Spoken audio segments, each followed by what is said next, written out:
प्रयागराज का महाकुंभ विश्व का सबसे बड़ा धार्मिक आयोजन है, जहां करोड़ों श्रद्धालु गंगा, यमुना और सरस्वती के संगम में स्नान करने और आध्यात्मिक शांति पाने के लिए आते हैं। यह आस्था और भक्ति का अद्भुत संगम है, जहां लोग अपने पापों का प्रायश्चित और समस्याओं का समाधान खोजने आते हैं। लेकिन इस बार इस पवित्र माहौल में एक ऐसी घटना घटी जिसने सभी को भीतर तक झकझोर कर रख दिया। धर्म और विश्वास के इस केंद्र में कुछ ऐसा हुआ जिसे सुनकर हर कोई स्तब्ध रह गया। नीरा एक 21 वर्षीय युवती थी जिसने हाल ही में एक दर्दनाक हादसे में अपने माता पिता को खो दिया था। यह दुर्घटना न केवल उसका परिवार छीन ले गई थी, बल्कि उसकी खुशियों और उसके जीवन का उद्देश्य भी खत्म कर गई थी। वह अब अकेली थी, डरी हुई थी और जीवन में कुछ तलाश रही थी जिसे वह खुद भी ठीक से परिभाषित नहीं कर पा रही थी। हर दिन उसके लिए एक नई लड़ाई जैसा था। वह अंदर से टूट चुकी थी, लेकिन उसके दिल के किसी कोने में अभी भी एक छोटी सी उम्मीद बची हुई थी कि शायद सब कुछ ठीक हो सकता है। अपने जीवन के अंधकार से निकलने के लिए उसने कई प्रयास किए, लेकिन कोई रास्ता नहीं मिला। उसी दौरान उसके एक पुराने परिचित ने उसे सुझाव दिया कि वह प्रयागराज के महाकुंभ जाए, जहां साधु संतों के आशीर्वाद और पवित्र गंगा स्नान से उसके सारे दुख दूर हो सकते हैं। शुरुआत में उसे यह सलाह थोड़ी अजीब लगी, लेकिन फिर उसने सोचा कि शायद यही उसकी आखिरी उम्मीद हो सकती है। नीरा ने अपने छोटे से बैग में कुछ कपड़ों और अपने माता पिता की एक पुरानी तस्वीर रखी। यह तस्वीर उसके लिए सिर्फ एक याद नहीं थी, बल्कि वह उसकी हिम्मत और उसकी उम्मीद का प्रतीक थी। हर बार जब वह टूटने लगती, वह इस तस्वीर को देखकर अपने आप को संभालती। इस तस्वीर में उसके माता पिता मुस्कुरा रहे थे और वह मुस्कान उसे जीवन में आगे बढ़ने का साहस देती थी। प्रयागराज पहुंचने पर उसने देखा कि महाकुंभ का माहौल कुछ अलग ही था। हर जगह श्रद्धालु थे, साधु संत ध्यान में बैठे थे और गंगा किनारे आध्यात्मिक चर्चाएं हो रही थी। नीरा ने अपने चारों ओर देखा तो उसे लगा जैसे वह किसी दूसरे दुनिया में आ गई हो। गंगा का शीतल जल, मंत्रोच्चार की ध्वनि और लोगों के चेहरों पर अद्भुत शांति उसे मंत्र मुक्त कर रही थी। गंगा किनारे टहलते हुए उसकी नजर एक साध्वी पर पड़ी। साध्वी मां चैतन्या के चेहरे पर अद्भुत तेज था। उनके सफेद वस्त्र और उनकी शांत मुद्रा देखकर नीरा अनायास ही उनकी ओर खींच गई। आसपास के लोग उन्हें मां चैतन्य कहकर संबोधित कर रहे थे। हर कोई उनकी दिव्यता और उनके द्वारा किए गए चमत्कारों की प्रशंसा कर रहा था। कुछ लोग कह रहे थे कि उनकी कृपा से बीमारियां ठीक हो जाती हैं और जीवन की परेशानियां दूर हो जाती हैं।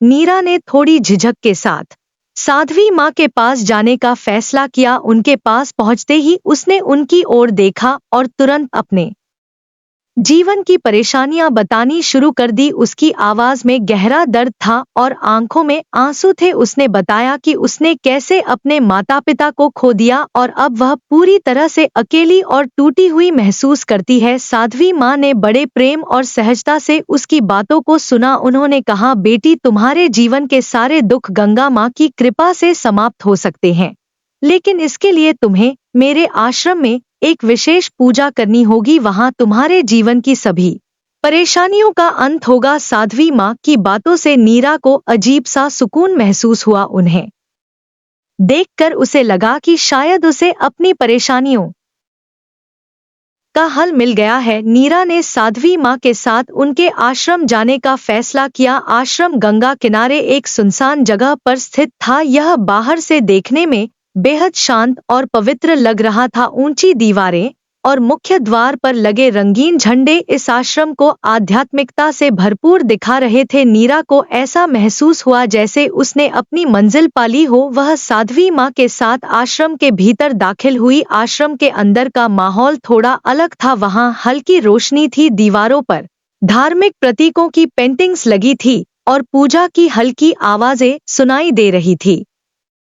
लेकिन इस शांति के बीच कुछ ऐसा था जो अजीब लग रहा था। आश्रम में कुछ और महिलाएं भी थी जो सहमी हुई नजर आ रही थी। उनके चेहरे पर कोई खुशी नहीं थी, बल्कि उनकी आंखों में अजीब सा डर साफ झलक रहा था। ने जब उनकी तरफ देखा तो उसका मन थोड़ा विचलित हुआ। उसे लगा जैसे कुछ गलत हो रहा है, लेकिन जब उसने साध्वी माँ की तरफ देखा तो उनके चेहरे की शांति और उनके मीठे शब्दों ने उसका शक मिटा दिया। साध्वी माँ ने उसे भरोसा दिलाया कि वह अब पूरी तरह सुरक्षित है और जल्द ही उसकी समस्याओं का हल मिल जाएगा। रात होने पर साध्वी माँ ने नीरा को अपने पास बुलाया। उन्होंने उसे एक विशेष पूजा का हिस्सा बनने के लिए कहा। साध्वी ने कहा कि यह पूजा नीरा की सभी परेशानियों का अंत कर देगी और उसे जीवन में नई शुरुआत करने का अवसर मिलेगा। नीरा ने साध्वी की बात मान ली। उसे एक छोटे से कमरे में ले जाया गया जो साधारण था, लेकिन भीतर एक रहस्यमय सी ऊर्जा महसूस हो रही थी। कमरे के बीच में एक दिया जल रहा था और वहां पूजा की सामग्री रखी हुई थी। साध्वी ने नीरा को बैठने के लिए कहा और उसे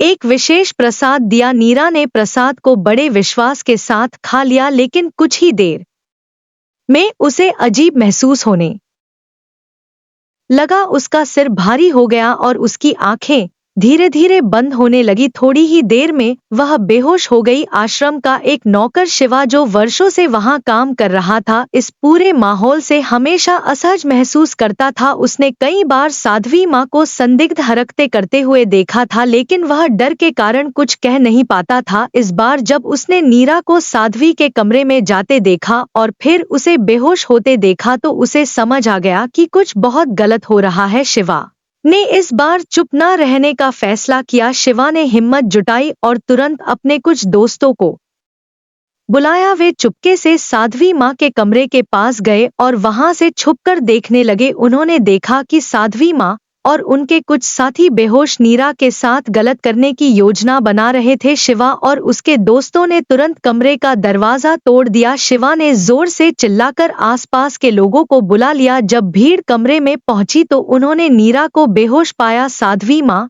और उनके साथियों की हरकतें देखकर सबका गुस्सा फूट पड़ा। लोग समझ गए कि धर्म के नाम पर यहाँ कितनी बड़ी ठगी हो रही थी। तुरंत पुलिस को बुलाया गया। पुलिस ने साध्वी माँ और उसके गुर्गों को गिरफ्तार कर लिया। पूछताछ में पता चला कि साध्वी माँ असल में एक ठग थी जो धर्म के नाम पर भोले भाले लोगों को फंसाकर उनका शोषण करती थी। वह महिलाओं को बहकाकर अपने आश्रम में लाती थी और फिर उन्हें ब्लैकमेल करती थी। पुलिस जांच में यह भी पता चला कि यह साध्वी एक बड़े गिरोह की मुखिया थी। उसका पूरा गिरोह मिलकर धर्म के नाम पर भोले भाले श्रद्धालुओं से पैसे ठगता था। आश्रम की तलाशी लेने पर पुलिस को कई नकली दस्तावेज, नशीले पदार्थ और महिलाओं की आपत्तिजनक तस्वीरें मिली। इन सब के जरिए वह महिलाओं को डराकर अपने जाल में फंसा थी। इस घटना ने पूरे क्षेत्र में हलचल मचा दी। लोगों को समझ में आ गया कि धर्म के नाम पर अंधविश्वास कितना खतरनाक हो सकता है। नीरा को अस्पताल ले जाया गया, जहां उसकी देखभाल की गई। होश में आने के बाद उसने पुलिस और शिवा को धन्यवाद दिया। शिवा ने अपनी बहादुरी से न केवल नीरा की जान बचाई,